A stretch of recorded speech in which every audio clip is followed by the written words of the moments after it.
Remembrance is the secret of redemption, and that forgetting leads to exile. Basically, when exile means forgetting.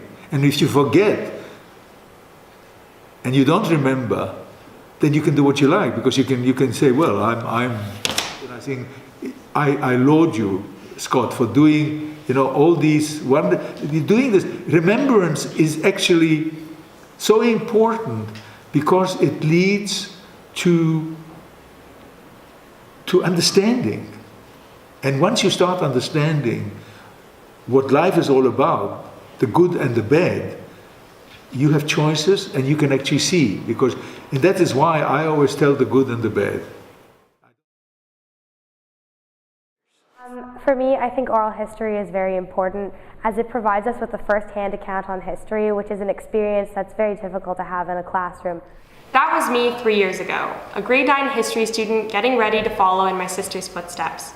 My oldest sister, Sam, was in Mr. Masters' class when the oral history project was really establishing itself. She was the beginning of what Mr. Masters would call his decade of Wassermans, and my sister Cassie was there when the oral history project was achieving national recognition. And now that I'm getting ready to graduate, I'm glad to say that I've made my mark too. Everyday people living their lives are part of history. At times they endure unspeakable trauma, but they also live through jubilant and uplifting times. And at times they make sacrifices that not only shape their personal history, but also shape the larger collective narrative. That's what the Crestwood Oral History Project is all about. Connecting those stories by speaking to people who live through them. Students can learn about history in so many ways: books, documentaries, movies, and there's nothing wrong with these mediums. But technology makes it possible for students to learn in all new ways, and an up-close interview between a small group of students and the people who were there to live through history that can be edited and digitized for a global audience is the route we've chosen as our focus. It all begins with the students' own questions and a process of inquiry that is at the heart of education. The Oral History Project is a program where students take on the role of a historian, interviewing and chronicling the experiences of either a family member or someone in the community.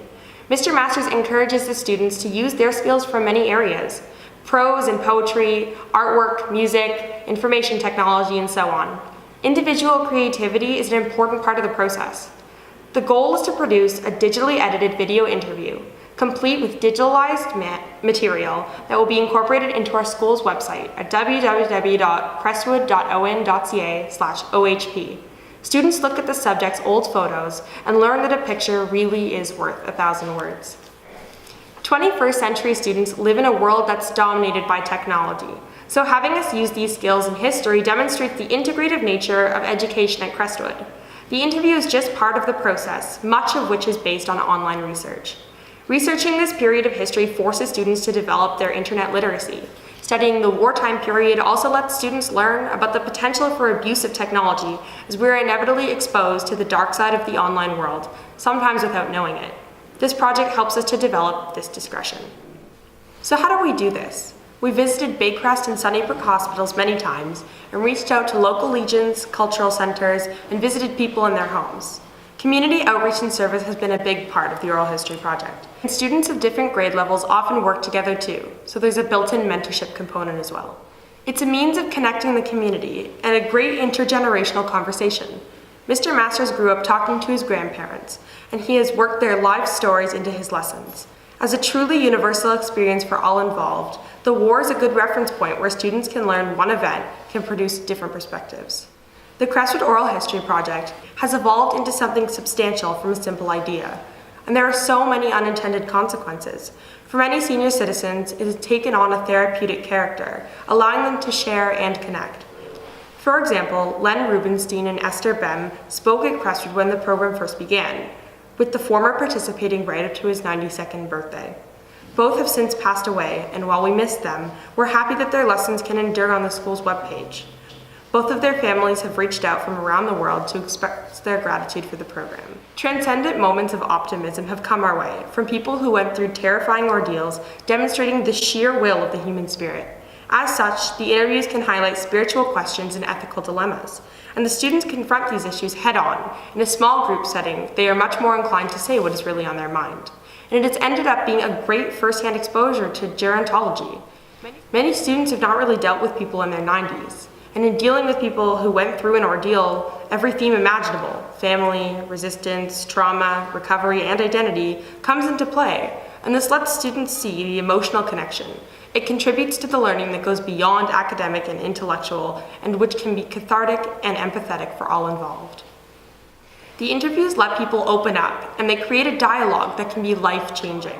Many Holocaust survivors, often children themselves when they went through such an unspeakable horror, have indicated that the program lets them create a new generation of witnesses, allowing memory to be kept intact for a new generation. That's what it's all about, the preservation of memory. These innocent people did not deserve to be erased from history, nor do their stories of those who made it out. Where they are able, students conduct interviews and do research into their own family history, a process that creates a real bond between the student and their subjects. Many students comment that they learned things they never knew, and many parents have been thankful for our initiating this. It was fate that the oral history project was assigned from history class. I interviewed my grandfather in the hospital just 3 days before he passed away. The interview gave me a final opportunity to have a face-to-face, heart-to-heart conversation with him. It taught me a lot about my family background and gave me a point of view that I could not have learned from watching movies, listening to the news, reading books, and sitting in a history class. Thanks to the oral history project, my family has a permanent record of my grandfather's story in his own voice. And that is a priceless gift that I and my entire family will forever be grateful for. An ongoing evolution of the Oral History Project involves students interviewing people from Toronto's many diverse communities. Many of the interviews connect the issues that are relevant to Canadian culture and the larger context of human rights. They can be difficult topics, but they are necessary. Hello, my name is Georgia Gardner, class of 2019. In 2016, Imam Habib Ali visited us for the third time, speaking to students about issues related to Islamophobia in present-day Toronto. We also visited the Noor Cultural Center and other mosques, meeting the congregants and hearing their stories and learning about their faith. As part of our mandate to learn about world religions and cultures, we have visited Hindu and Buddhist temples and have invited people of many backgrounds to speak at Crestwood, including Jean Augustine, founder of Black History Month in Canada. We were also fortunate to hear from the Malandi family, Syrian refugees who came to Canada in 2016. For the students, this was a chance to personalize what had been a story in the news, and meeting a family with teens their own age provided a great chance for them to find common ground. Language and culture can be a barrier, but as Toronto is a multicultural environment, students of various backgrounds have been able to break through. On many occasions, people were interviewed for this project in their first languages by students fluent in those languages, and then translations and overdubs were added. The technology at times has also been challenging, but Mr. Masters has drawn on his students' talent, and they have flipped the classroom. For his work, Mr. Masters has been honored by the Dominion Institute as their inaugural Memory Project Teacher of the year 2007. And in 2009, 2 of his students were selected to join Prime Minister Harper for his trip to France to commemorate the 65th anniversary of the D-Day landings. Interviews on CP24 and 680 News on The John Tory Show followed, where Mr. Masters shared the spotlight with my older sister Sam.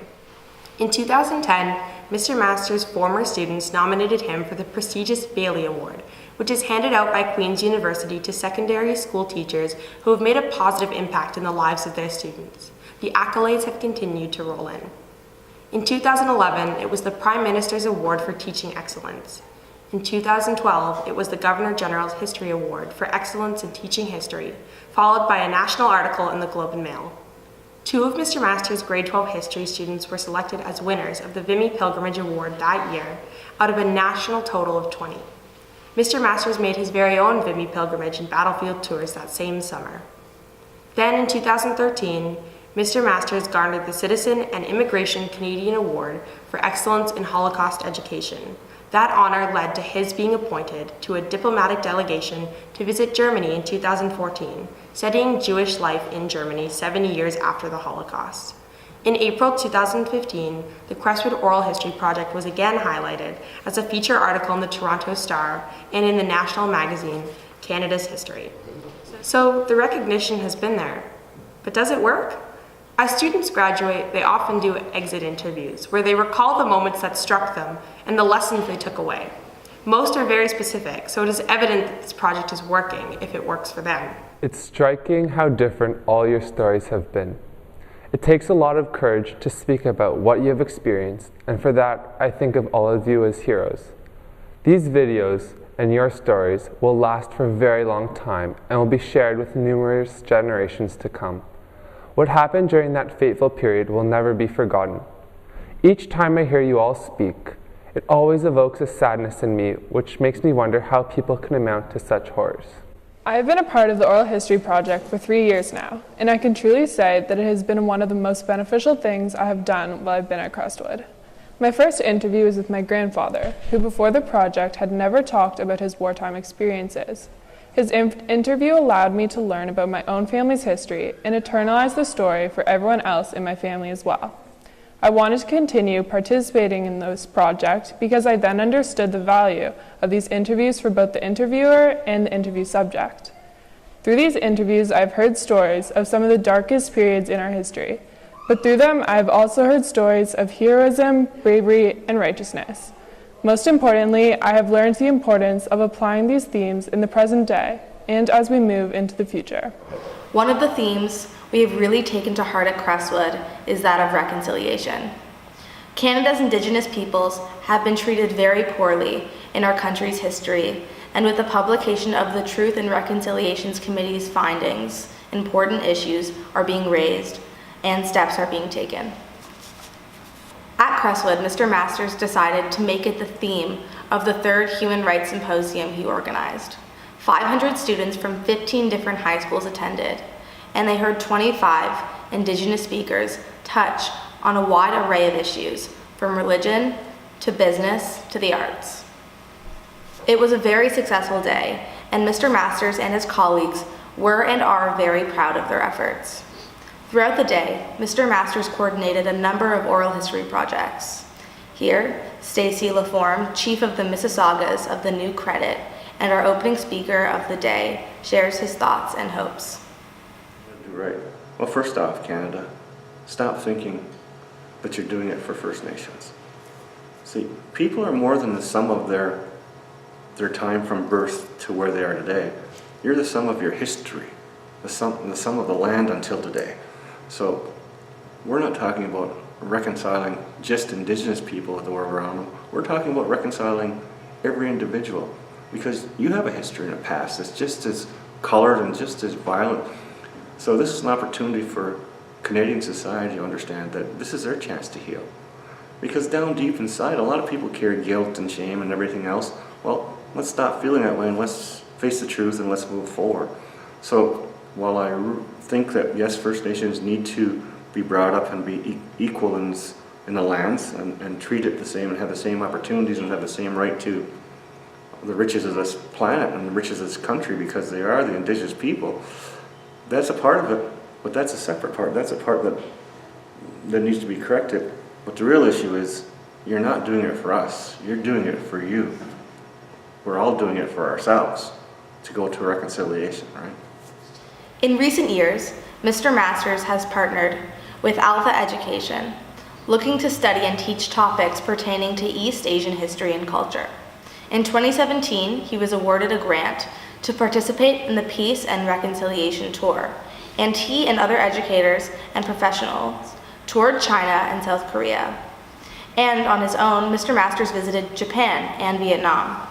Mr. Masters also visited his overseas students while in the area, meeting up with them in their homes in Shanghai, Nanjing, Beijing, Osaka, and Seoul. As part of this program, participants were able to meet survivors of World War II in Asia, who shared their stories and challenges, shining a light on a side of history not often seen in the West. This included the compelling stories of the comfort women, the young women and girls kidnapped and raped at the hands of the Japanese army. Here, Liang Su shares part of her story. 그러니까 5시 갔는데 언니 너희가 찾으러 와 보니까 피가 막 이래 많이 흘러 그렇게 쓰러져가 있으니까 끄고 이제 가면서 하는 얘기가 내가 담요를 벗어 줄 테니까 죽었는 것이 가만히 있어라. 눈 뜨지 말고 있어라. 그랬거든. So actually, at first she was with the 5 girls, right? So she was, fall down. She just cannot remember, and 4 girls tried to find her, and they just brought her out of the restroom, and they said, "We will cover blanket on you. Just pretend you are knocked down like this. Don't move at all." Mr. Master's students in Asia and back in Toronto helped with the translation and editing of the many stories added to the Crestwood webpage. While in Asia, Mr. Masters also set up interviews with Korean survivors of the Hiroshima bombing, Japanese World War II veterans, and while in Vietnam, arranged to visit a veteran's home, hearing firsthand the other side of that war. At Crestwood, on one day each year, we celebrate these interviews and milestones, bringing students and teachers and interviewees together for our annual breakfast and presentation, reminding all what this is about, a coming together of the generations to recognize the common thread of humanity that touches us all.